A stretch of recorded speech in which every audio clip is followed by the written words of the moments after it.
diante de tudo que o Senhor fez por vocês e do plano que Ele nos revelou, agora vivam de um modo digno do chamado que receberam. É sobre isso que Paulo vai tratar na segunda metade da sua carta aos Efésios. Hoje a nossa leitura nos levou então do capítulo 4, 5 e 6 da carta de Paulo aos Efésios. Para a gente fazer uma breve recapitulação de ontem, ontem, Paulo tratou sobre alguns temas principais. Tratou sobre a eleição e o fato de que fomos escolhidos pelo Senhor, salvos por Ele, escolhidos por Ele desde o início. Antes de tudo, Ele já havia nos escolhido e Ele é quem opera em nós esse resgate, essa obra de salvação. Ele trata sobre o fato de como todos nós estivemos em algum momento perdidos nos nossos pecados, mortos por causa da nossa desobediência, mas somos resgatados pelo Senhor, recebemos a vida, e a partir desse ato de salvação do Senhor, Ele nos insere nesse corpo, Ele nos insere nessa família de fé, nessa igreja que Ele constitui, nesse templo que Ele constrói, através dessas partes, dessas pessoas que ele restaurou, pessoas que ele uniu, que ele lidou com as divergências e sumiu com essas divergências, derrubou esse muro de inimizade. E o plano dele é demonstrar às autoridades desse mundo celestial toda a sua sabedoria através dessa igreja, desse corpo que ele constituiu através dessas pessoas. Por isso, Paulo então vai dizer: agora, eu aqui, como prisioneiro de Cristo, e ele está literalmente preso, ele diz: eu rogo a vocês, peço a vocês, suplico a vocês, que vivam de um modo digno do chamado que receberam. Depois de tudo que Jesus fez por vocês, e sabendo desse plano tão maravilhoso que ele tem traçado para nós, o mínimo que você pode fazer é viver de um modo digno desse chamado que o Senhor tem e revelou a nós. E ele vai tratar então ao longo desses capítulos sobre como viver de um modo digno desse chamado. Ele vai citar exemplos e vai nos orientar sobre formas que nós que queremos viver de um modo digno desse chamado devemos nos portar. Primeiro, no capítulo 4, ele trata sobre a igreja. Aquele que quer viver de um modo digno desse chamado entende a importância da igreja, do corpo de Cristo. E aqui essa mensagem precisa alcançar especialmente a você que talvez ame a Jesus. Entenda e no seu coração você diga que ama Jesus, mas talvez você tenha desistido e abandonado a igreja. Se você ama Jesus, você precisa entender que o plano dele para você é a igreja.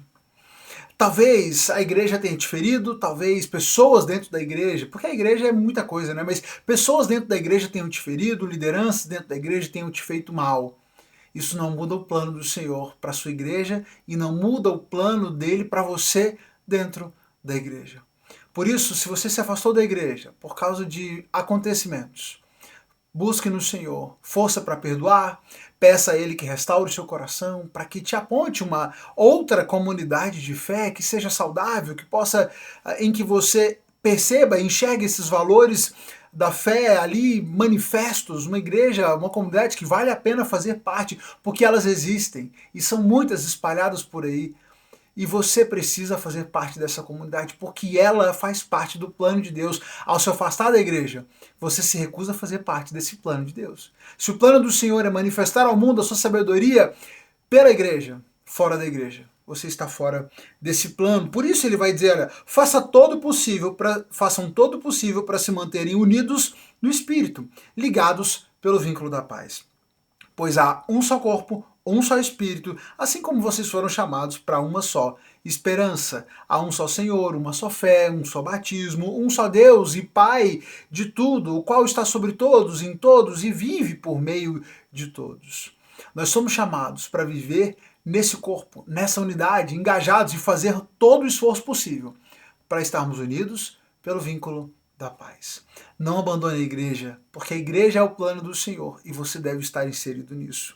E é por isso, inclusive, que o Senhor estabelece dentro dessa dinâmica da igreja uma estrutura para que você seja cuidado, para que você amadureça, para que você seja edificado. Por isso ele escolheu e designou alguns para apóstolos, profetas, evangelistas, pastores, mestres, para que essas pessoas, desenvolvendo seus dons, sejam usados para preparar todo o povo santo, isso inclui você, para realizar a sua obra. Que obra é essa? A obra do Senhor, o propósito do Senhor, e edificar o corpo de Cristo, até que todos possamos alcançar a unidade no corpo de Cristo, a unidade que a fé e o conhecimento do Filho de Deus produzem, e possamos amadurecer, chegando à completa estatura, à medida da completa estatura de Cristo. Só assim você não vai ser mais imaturo. Só assim você vai parar de ser levado de um lado para o outro por qualquer vento de nova doutrina ou ensinamento novo que apareça. É dentro do corpo de Cristo que nós somos guiados, conduzidos ao amadurecimento que nos firma em Jesus. Portanto, viver de um modo digno do chamado que você recebeu inclui indispensavelmente a igreja. Se você se afastou da igreja, deixou a igreja, mas ama Jesus, entende quem Jesus é, você precisa lidar com o que for que esteja te afastando da igreja. A mágoa, a tristeza, a decepção, a sensação de que não pode ser diferente, pode, deve e você deve se mover. Quem ama Jesus tem que viver de um modo digno desse chamado, e ele inclui indispensavelmente a igreja. Se você não sabe como fazer isso, me manda um alô, me manda uma mensagem, vamos conversar sobre isso, deixa eu orar por você. E vamos pensar sobre como você pode trilhar essa jornada de volta para um corpo, para a igreja que o Senhor planejou para você. Ele segue ainda no capítulo 4 falando sobre outras manifestações dessa vida digna. Ele vai dizer, olha, não vivam mais como gentios, levados por pensamentos vazios e inúteis. Então, quando vocês estavam longe do Senhor, vocês eram tomados por esses pensamentos vazios, pensamentos inúteis, agora, uma vida no Senhor não pode ser guiada dessa forma. Eles tornaram-se insensíveis, vivem em função dos prazeres sensuais, praticam avidamente toda a espécie de impureza. Então, um modo digno do evangelho não pode ser esse que vive em função dos seus prazeres sensuais e praticando toda a espécie de impureza. Isso não pode fazer parte da vida daquele que serve ao Senhor, que foi resgatado por Ele, restaurado por Ele. Abandonem a mentira, digam a verdade ao próximo. Isso é um aspecto importante que nós cristãos precisamos ser relembrados, porque quando a gente fala de sexualidade, eu quero acreditar que essa linha ainda está traçada. Eu sei que muita gente tem relativizado demais essas questões de sexualidade, e isso é um problema sério, não se engane em relação a isso. Mas muitos cristãos minimizam, por exemplo, os problemas e os pecados da língua. O falar mal, as mentiras, as maledicências, as piadas indecentes, as conversas imorais. E Paulo vai falar muito sobre como viver de um modo digno inclui a sua boca, aquilo que você faz, aquilo que você fala. Abandonem a mentira, digam a verdade ao próximo, evitem todo linguajar sujo e insultante. Ele vai dizer, livrem-se de toda amargura, da raiva, da ira, das palavras ásperas, da calúnia, de todo tipo de maldade. Se você, quem é ladrão, pare de roubar. Então, se você roubava, se você era desonesto, se você estava acostumado a pegar o que não era seu e agora está em Jesus, pare de roubar. No capítulo 5 ele segue dizendo, vivam em amor, seguindo o exemplo de Cristo. A nossa vida conduzida em amor é que demonstra que estamos de fato aprendendo com o exemplo de Jesus. Ele insiste mais uma vez que não haja entre vocês imoralidade sexual, impureza, ganância. Ganância também é um pecado muito menosprezado. A seriedade da ganância enquanto pecado é muito menosprezada no nosso meio. Inclusive muitos movimentos e muitos falsos líderes, falsos mestres tentam te convencer de que é possível viver uma ganância santa e desejar, a gente já falou muito sobre isso ontem, né? Esse infinitamente mais, traduzir essa ganância de um modo espiritual, mas isso não é possível. Então cuidado com a ganância. Viver de forma gananciosa é viver de forma indigna do chamado que você recebeu do Senhor. Procure descobrir o que agrada ao Senhor. Procure descobrir aquilo que agrada a Ele e fazer as coisas que agradam ao Senhor. Assim você também demonstra que está vivendo de modo digno desse chamado que você recebeu. Ele segue falando, sejam cuidadosos no seu modo de vida, não vivam como os insensatos, vivam como os sábios. Aproveitem ao máximo todas as oportunidades nesses dias maus, não ajam de forma impensada, procurem entender a vontade do Senhor. Nesses dias maus, e dias cada vez mais maus, é importante, é urgente que você entenda a vontade do Senhor e busque aproveitar ao máximo todas as oportunidades. todas as oportunidades para demonstrar, viver a sua fé, para testemunhar da sua fé, para ser obediente ao Senhor. Não desperdice essas oportunidades. Os dias são muito maus, não dá para perder oportunidade, não. Não se embriague com vinho, mas pois ele os levará ao descontrole. Ao invés disso, sejam cheios do Espírito. Ao invés de ceder ao descontrole, de encher a cara, de enebriar os sentidos, de anestesiar os sentidos e as tristezas com o álcool ou com qualquer outra coisa que te roube o controle, que te leve ao descontrole, seja cheio do Espírito. Deixe que o Espírito Santo te controle, ao invés de buscar bebida ou qualquer outra coisa que te leve ao descontrole. Isso é viver de modo digno do chamado que recebemos. Ele fala às esposas, sujeitem-se aos seus maridos, cada esposa sujeite-se ao seu marido como ao Senhor, como porque o marido é o cabeça da esposa, como Cristo é o cabeça da igreja. Então, esposa, para viver de modo digno do chamado que você recebeu, sujeite-se ao seu marido. E você, marido, ame a sua esposa como Cristo amou a igreja.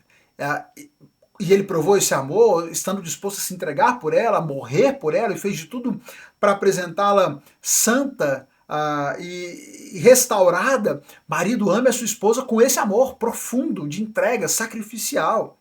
Filhos, obedeçam seus pais. Pais, não tratem seus filhos simplesmente com o objetivo de irritá-los, mas eduquem eles com disciplina e instrução que vem do Senhor. E ele faz um conselho aos escravos, né? Obedeçam seus senhores terrenos com respeito e temor. E aqui nós podemos traduzir isso para essa nossa dimensão de trabalho. Você que trabalha e está inserido nessa dimensão de trabalho, faça o seu trabalho com respeito, com temor, respeite o seu chefe, a sua estrutura de trabalho. Ao se portar de forma digna no trabalho, você está testemunhando da sua fé, está vivendo de forma digna do Senhor. Aos senhores, aos patrões, aos chefes, tratem bem os seus...